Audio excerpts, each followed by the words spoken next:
Les gens, quand ils voient des enfants qui ne parlent pas tôt, des enfants qui ne s'expriment pas correctement, ils mettent ça sous le compte des diables, des enfants qui ne sont pas normaux. Très tôt ce matin, Madame Assetou Konaté nous ouvre les portes de son domicile. Mara, vous allez bien? Dans sa maison, elle vit avec son fils Ansouman Chérif Kondé, 10 ans, diagnostiqué autiste. Comme chaque jour, la matinée commence par les gestes du quotidien. Toilette, préparation, petit déjeuner, l'enfant se prépare pour l'école avec enthousiasme. Aujourd'hui, je vois une autonomie totale au niveau de mon fils. Parce qu'avant, on le faisait pour lui.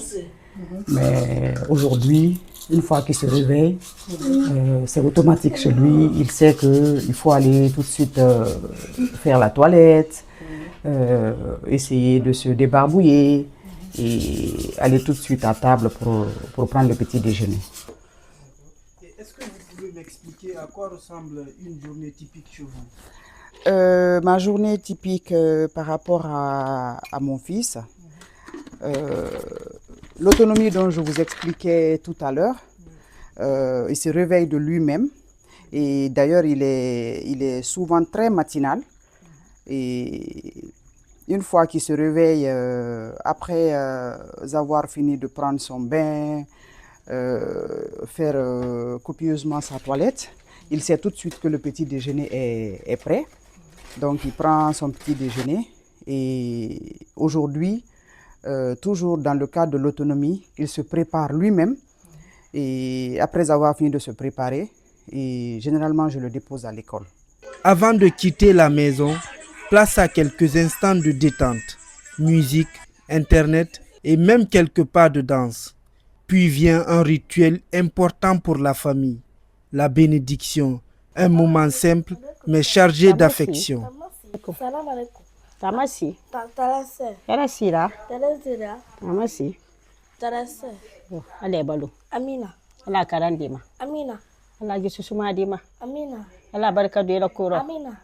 Sur le chemin de l'école, Ansouman partage un moment de complicité avec sa sœur.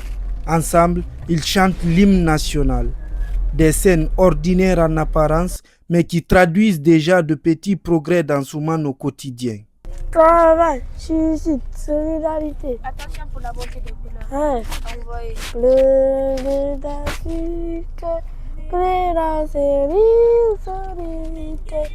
De chanter Nîmes, la Guinée, Très tôt, sa mère avait remarqué un retard dans son développement. Dès l'âge de 3 ans, l'inquiétude s'installe. En cherchant des réponses, elle découvre l'autisme. Depuis, son combat est clair, offrir à Ansouman l'accompagnement dont il a besoin. Tous les matins, c'est un peu la routine. Je commence par déposer Ansou, je dépose sa sœur et moi je continue ma journée. Et il est à l'école jusqu'à 17 h. Pour elle, une priorité s'impose, mieux former les encadreurs, car avec un suivi adapté, les enfants autistes peuvent apprendre, évoluer et révéler leur potentiel. Aujourd'hui, grâce à l'Académie Lab, les parents commencent à comprendre l'état de leurs enfants.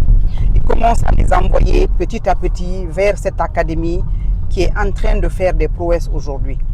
Mais ce que je suggérerais, et je ne cesserai de suggérer à l'académie, il faudrait mettre des moyens, mais réellement des moyens, dans la formation des formateurs. À l'Académie Lab, les encadreurs prennent le relais. Aux côtés d'autres enfants, Ansouman apprend à lire, à écrire, mais surtout à communiquer. Pour sa mère, chaque progrès est une victoire. Et derrière chaque victoire, il y a de la patience, de l'accompagnement et beaucoup d'amour.